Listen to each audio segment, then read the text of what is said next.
발을 견고하게 하셔서 그 걸음을 하나님 보고 걸어갈 수 있도록 한다. 이런 말씀을 증거해 드렸습니다.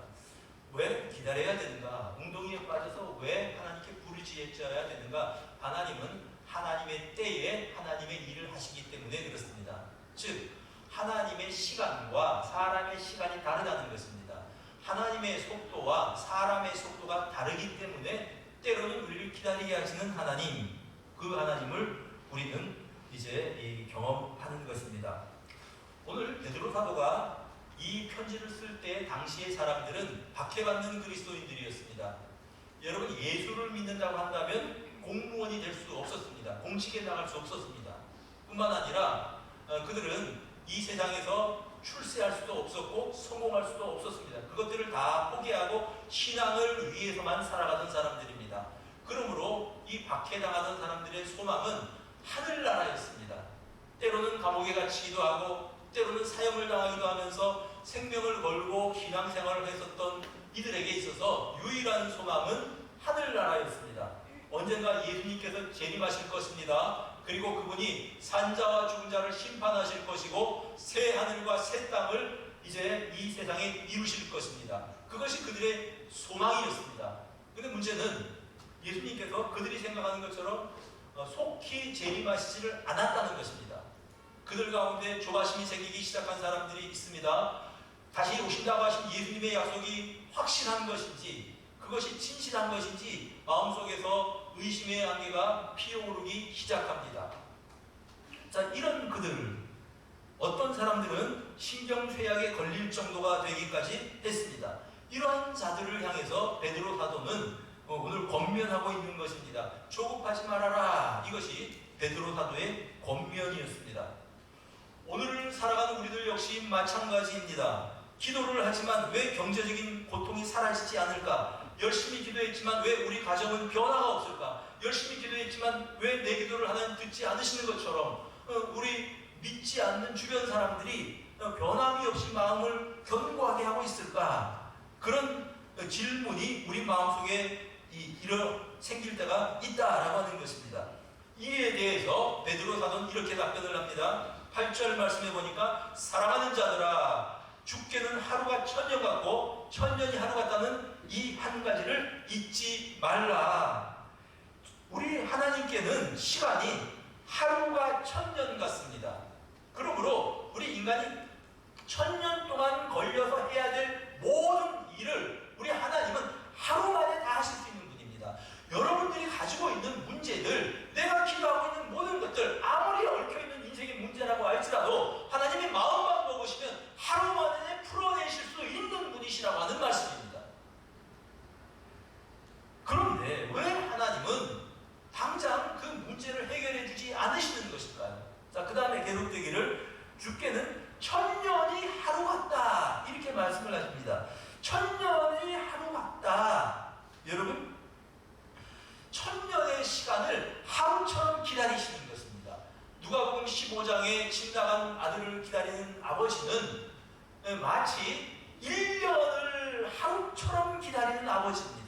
우리 하나님은 천년을 하루처럼 기다리시는 것입니다.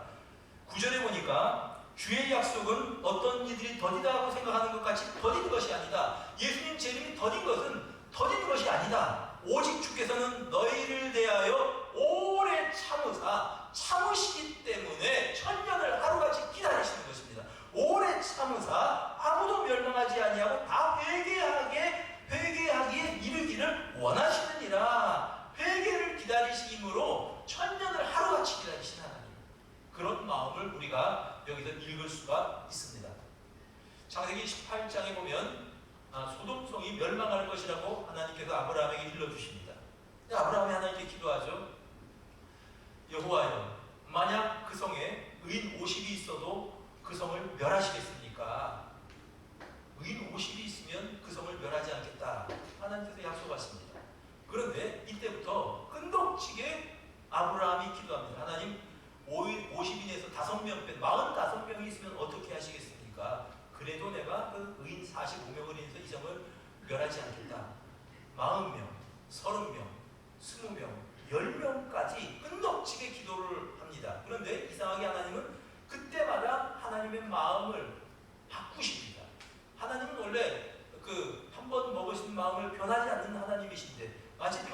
안쓰러우신 것처럼 계속해서 우유부단한 것처럼 6번이나 마음을 돌이키십니다. 이 본문을 읽으면서 사실 소돔성을 멸하고 싶은 것이 하나님의 마음이 아니고 어떻게 하든지 그 성을 보존하고 싶어 하시고 그 성의 사람들을 회개해서 구원하기를 원하시는 것이 하나님의 마음이다. 우리는 이런 생각을, 하나님의 생각을 읽을 수가 있는 것입니다. 아니 이렇게 악한 사람들이 세상에서 이렇게 활개를 치니까 당장 벼락을 치셔야 될 텐데 여러분 하나님께서는 천년을 하루같이 기다리고 계신 것입니다. 회개할 때까지 기다리신다는 말씀입니다. 여기서 우리가 한 가지 더 생각을 해보게 됩니다. 하나님의 시간이 더디게 느껴지는 이유가 하나님께 있는 것이 아니고 우리 인간 때문이다라고 하는 것입니다. 하나님께서 인간의 보조에 맞추셔서 천년을 하루같이 기다리신다는 말씀입니다. 일본의 신학자 고스케 고야마라고 하는 사람이 쓴 책이 있는데 책 제목이 시속 3마일의 하나님입니다. 여러분 시속 3마일이면 4.8km예요. 시속 3마일이면 보통 사람이 걸어가는 인간의 속도입니다. 근데 하나님이 시속 3마일의 하나님이랍니다. 인간의 보폭에 맞추어서 걸어가시는 하나님이라고 하는 것입니다. 여러분 어린 아이와 같이 우리가 걸어갈 때에 어린 아이를 아빠가 손을 잡고 걸어갑니다. 그 아이가 보폭이 짧으니까 어른과 같이 걸어가려면 종종 보름을 칠 수밖에 없습니다. 그러니 어린 아이가 보폭을 늘려서 가는 게 참 이제 힘이 드니까 아빠가 아이의 걸음에 맞게 보폭을 줄이는 거죠. 그래야 같이 걸어가는 것입니다. 하나님께서 우리 인간의 보폭에 맞추어서 역사하시는 하나님, 인간의 시간에 맞추어서 역사하시는 하나님이시라고 하는 말씀입니다. 천년을 하루같이 기다리시는 하나님이시다 라고 이렇게 이제 말씀하신 것입니다. 여러분 하나님은 서두르지 않으십니다. 그분의 시간대로. 때로는 답답해 보입니다. 때로는 왜 이렇게 하나님께서 더디실까 안타까운 마음이 들 때가 있습니다. 그러나 하나님은 그분의 시간에 정확하게 사람과 맞추어서 하나님의 일을 해 가시는 분이십니다. 여러분 맷돌 생각하시면 될 겁니다. 맷돌을 가지고 큰 맷돌이 이렇게 돌아가는 것은 좀 천천히 돌아가는 것 같습니다. 그러나 거기에 그 곡식을 다 집어넣으면 천천히 돌아가는 그 맷돌에 그 곡식이 다 갈리어져서 가루가 되는 것처럼 하나님의 맷돌 가운데 우리 인생을 살아가는 우리들을 가르셔서 우리의 교만도 갈아버리시고 우리의 죄악도 갈아버리시고 그래서 우리를 고운 가루처럼 만들어 가시는 하나님의 시간, 바로 그 시간을 우리 인간이 기다려야 한다라는 그런 말씀입니다. 최효선 목사님이 쓴 책 제목이 지각생 예수라고 하는 책이 있습니다. 하나님 예수님의 시간을 보면 항상 인간들과는 좀 달랐는데 인간들보다는 좀 천천히 하시는 것처럼 보일 때가 많았다는 겁니다. 예를 들자면 하루는 회당장 야이로가 예수님께 와서 부탁을 합니다. 우리 딸이 죽게 되었습니다. 딸이 죽게 되었다는 겁니다. 좀 와서 우리 딸을 좀 살려주십시오. 예수님 회당장의 집으로 신방 가고 계십니다. 그런데 그 신방 가는 중에 사건이 하나 생깁니다. 12회를 혈루증으로 앓던 어떤 여인이 와서 예수님의 옷자락을 만집니다. 그리고 혈루증이 나았습니다. 예수님께서 그 자리에 멈추어 서십니다. 누가 내 옷을 만졌느냐?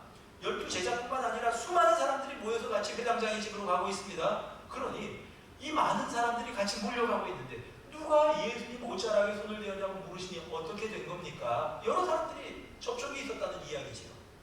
예수님께서 아니다. 네 옷자락을 만진 사람이 있다. 이 여인이 두려워하는 마음으로 주님께 절합니다. 이때 주님께서 자초지정을 쭉 들으시고 하시는 말씀입니다. 내 믿음이 너를 구원하였다. 평안히 가라.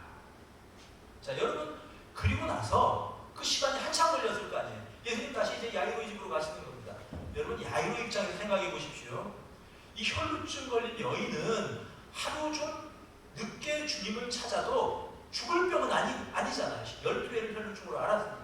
근데 지금 자기 딸은 죽어가는 상황입니다. 그래 자기 집으로 가는데 사람들이 와서 하는 말이 당신 딸이 죽었습니다. 예수님께서는 걱정하지 말라고 믿기만 하라고 말씀하시고 들어가서 야이로의 딸을 살려내셨습니다.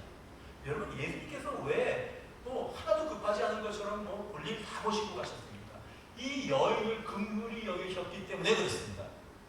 요한복음 11장에 마르다와 마리아의 오빠 이제 나사로가 죽어간다고 하는 죽을 병에 걸렸다고 하는 소식을 예수님 들으십니다. 근데 이상하게 예수님께서 머무시던 곳에 이틀을 더 머무십니다. 그리고 나서 이제 베다니 나사로의 집으로 신방을 하셨는데 나사로는 죽은 지 4일이 지났습니다. 여러분, 왜 예수님께서 이렇게 천천히 정말 속 터지게 이렇게 그 베다니로 가셨을까요? 요한복음 11장 15절 말씀에 보면 제자들을 믿게 하려고 하셨다 이렇게 말씀합니다. 예수님의 시간이 제자들의 시간과 주변의 사람들의 시간과 달랐던 거죠. 그래서 예수님 지각생 예수라고 그렇게 책 제목을 붙였습니다. 여러분, 하나님의 시간과 여러분의 시간이 다릅니다. 그러나 하나님의 시간이 더디게 느껴지는 것은 그 시간이 은혜의 시간이고 우리에게 필요하셔서 기다림을 주시는 시간이라고 하는 사실을 잊지 마시기를 바랍니다. 코로나19가 왜 생겼을까? 여러 사람들이 분석을 합니다. 원인 분석을 하죠. 다시 한번 질문을 해봅니다. 코로나를 하나님께서 이 세상에 허락하신 이유가 무엇일까? 이렇게 물을 때에는 아무도 정확한 대답을 할 수 없습니다. 하나님 외에는 정확한 답을 할 수 있는 사람이 없을 것입니다. 그러나 우리는 코로나를 보면서 하나님의 뜻이 무엇인가 미루어서 묵상하는 것이 우리의 또 의무이기도 합니다. 저는 이 코로나19를 보면서 하나님께서 현대 문명을 흔들고 계신다 이런 생각을 합니다. 하나님께서 코로나를 통해서 현대 문명을 흔들고 계시는 것입니다. 앞으로 세상이 어떻게 변해갈지 아무도 모릅니다. 근데 왜 하나님께서 문명을 흔들고 계실까? 왜 브레이크를 밟으실까? 여러분, 브레이크를 언제 밟습니까? 차가 브레이크를 밟지 않으면 사고가 나는 겁니다. 현대 문명이 브레이크를 밟지 않고 그대로 나가던 사람들이 다 멸망할 것 같기 때문에 하나님께서 제동을 거시는 게 아닌가 그런 생각을 해보는 것입니다. 여러분, 창세기 11장에 사람들이 모여서 이제 바벨탑을 쌓기 시작합니다. 바벨탑을 쭉 쌓으면서 쌓은 이유가 뭐냐 하면 우리가 이 탑을 하늘에까지 닿게 해서 우리의 이름을 내자. 이게 목적입니다. 하나님이 바벨탑 쌓는 것을 보시고 그들의 언어를 혼잡하게 하셔서 사람들이 다 흩어져 버렸습니다. 더 이상 이제 탑을 쌓지 못하는 거죠. 왜 그렇게 하셨습니까? 바벨탑 하나만이 문제가 아닙니다. 바벨탑 하나 쌓으면 또 다른 바벨탑을 쌓고 바벨탑을 쌓고 인간이 역사의 주인이고 하나님을 잊어버리고 교만하게 살아갈 수밖에 없는 인간들을 보면서 하나님께서는 제동을 거신 것입니다. 여러분, 우리는 무한 경쟁의 시대를 살아갑니다. 이런 무한 경쟁의 시대에는 속도가 중요합니다. 효율성이 중요합니다. 탈북인 기업가인 전철우 씨에 의하면 크게 냉면집다고 하는 분이죠. 이분에 의하면 식당 같은 데에도 3달에 한 번씩 새로운 메뉴를 선보여야 된다고 합니다. 그렇게 하지 않으면 기존에 자신들이 가지고 있는 레시피를 경쟁업체들이 어떻게 비슷하게 또 이렇게 이제 개발을 해서 가격을 가지고 경쟁을 하면은 견뎌내지 못한대요. 그러니까 3달에 한 번씩 그 새로운 메뉴를 선보여야지 그 업계에서 살아남을 수가 있다고 하는 것입니다. 이런 시대에는, 이런 경쟁의 시대에는 효율성과 속도가 굉장히 중요시 되는 그런 시대입니다. 얼마나 스트레스를 받을까요? 이제 이 작년에 제가 어떤 스튜디오에 가서, 광안리에 있던 스튜디오에 가서 그 졸업 앨범을 만드는데 부산신학교분들이 사진을 찍은 적이 있습니다. 근데 그 스튜디오에 대해서 사진을 찍고 이렇게 졸업 앨범을 만들잖아요. 그 같이 있던 어떤 목사님이 그런 얘기를 해요. 그분이 부산에서 웨딩 사진 촬영에는 몇 손가락 안에 꼽는 사람이래요. 스튜디오가 여러 군데 있었답니다. 최고의 사진사라고 하니까 부산에서.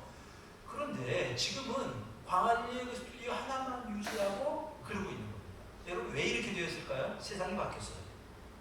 요즘은요, 휴대전화만 가지면 사진 찍을 수 있고요, 디지털 카메라만 가지면 얼마든지 사진을 찍어서 편집할 수 있습니다. 누구나 다 할 수 있어요, 요즘은. 그리고 요즘은 사진을 찍어서 인화를 해서 앨범에 보관하는 시대가 아닙니다. 사진 찍어서요, 메모리에 보관하면 항상 띄워서 볼 수가 있는 거예요. 요즘 그래, 종이 사진, 인화한 사진, 이건 시대가 같습니다.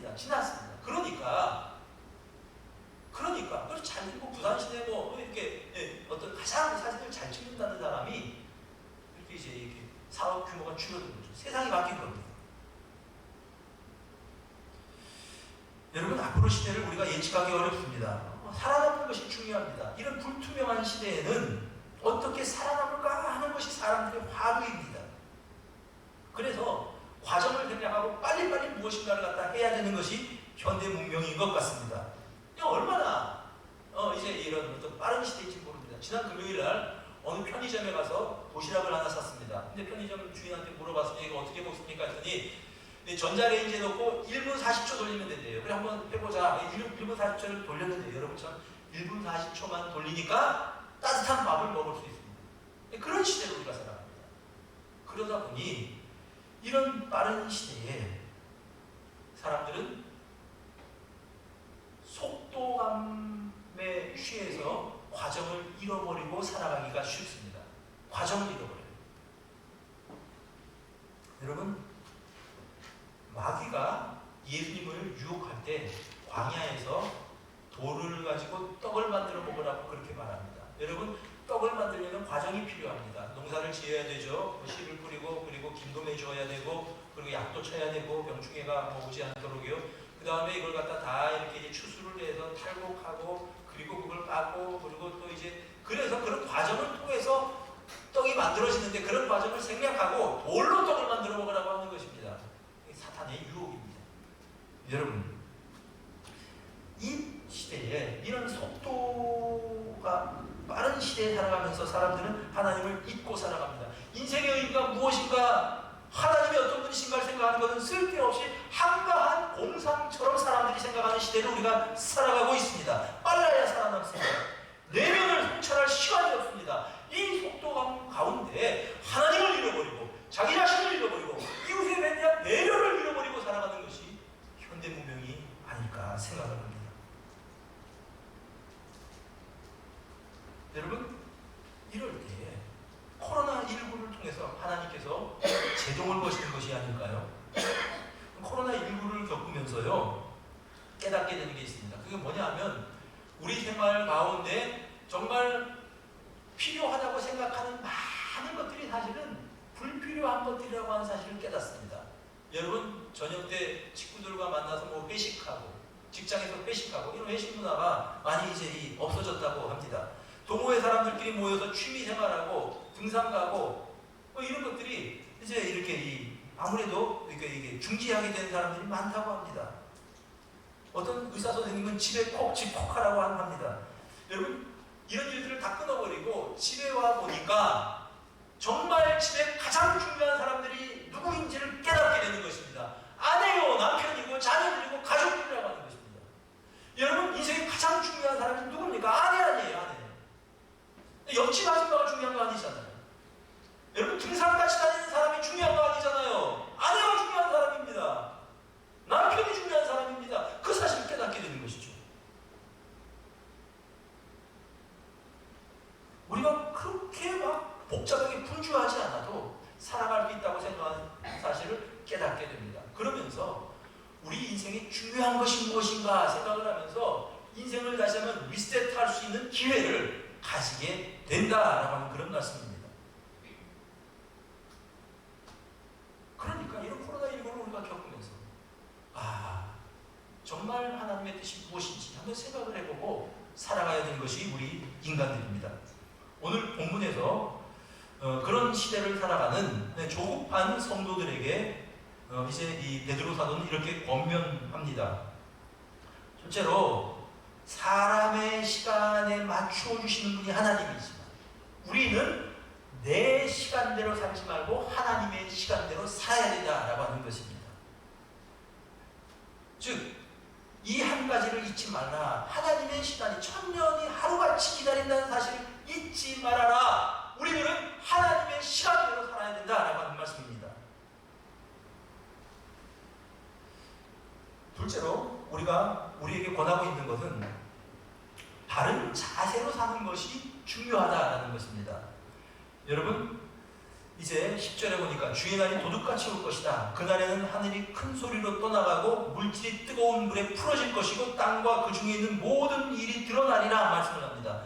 이 모든 것이 이렇게 풀어지리니 너희가 어떠한 사람이 되어야 마땅하냐. 정말 중요한 것은 어떠한 사람이 되느냐가 중요하다고 하는 것입니다. 어떤 일을 했느냐가 중요한 것이 아니고, 교회에서 어떤 직분을 가지고 살아가느냐 하는 것이 중요한 것이 아니고, 어떤 그리스도인으로서 어떤 사람으로 살아가느냐 하는 것이 중요하다고 하는 것입니다.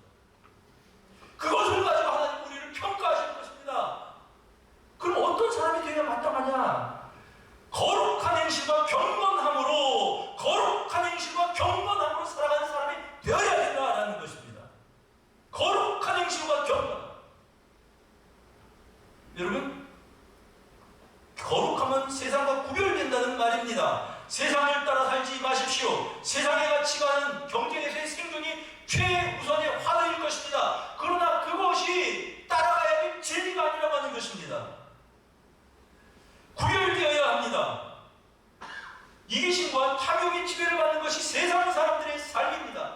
디모데후서 3장 1절에 이렇게 말씀을 합니다. 너는 이것을 알라. 말세에 고통하는 때가 이르리니 사람들이 자기를 사랑하고 돈을 사랑하고 자랑하고 교만하고 비방하고 부모 거역하고 감사하지 않고 거룩하지 않고, 쭉 현대인들이 말세를 살아가는 사람들의 죄에 대해서 말씀을 합니다. 이런 사람들을 따라가서는 안 된다라고 하는 것입니다.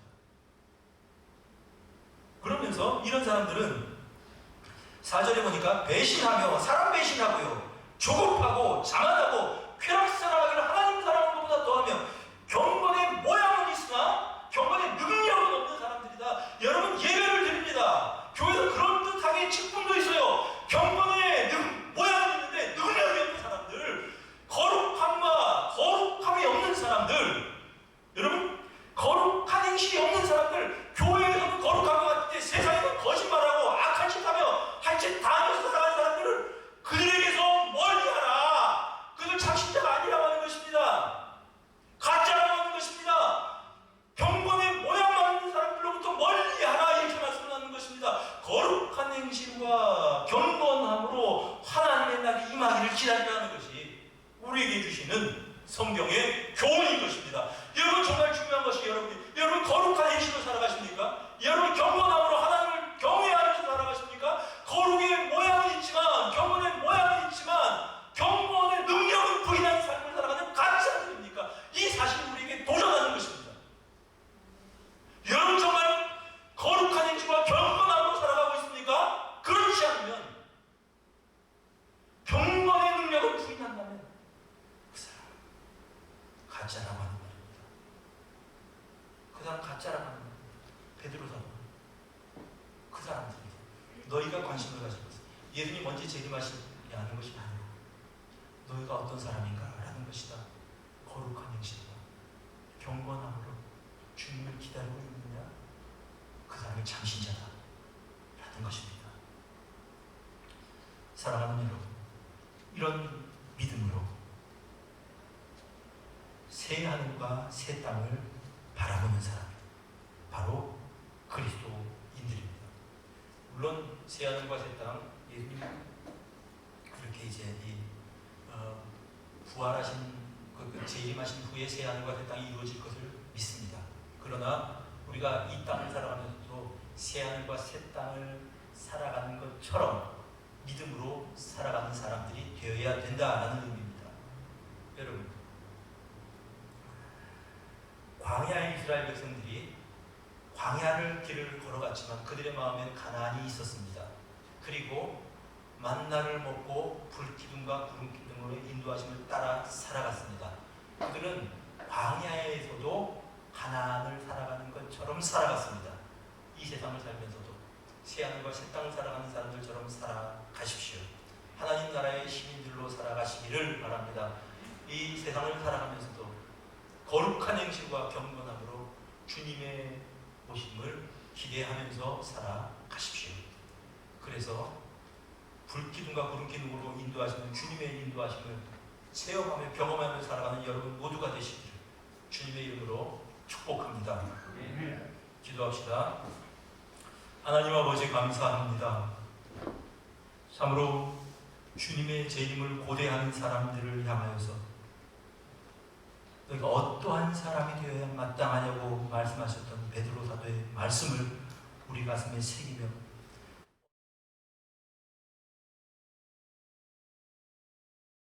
생각해보게 하셔서 감사합니다.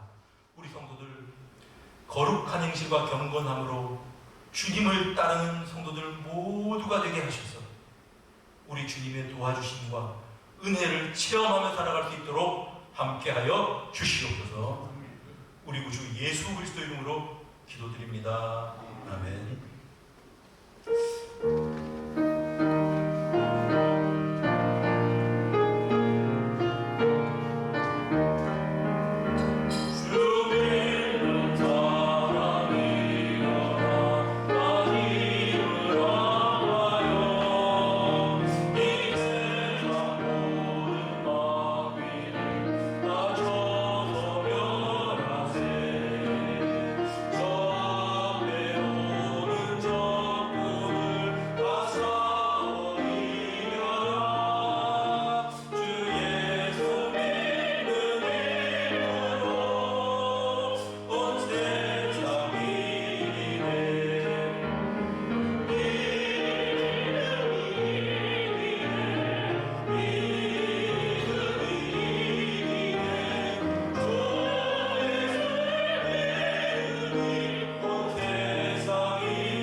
두려워하지 말라.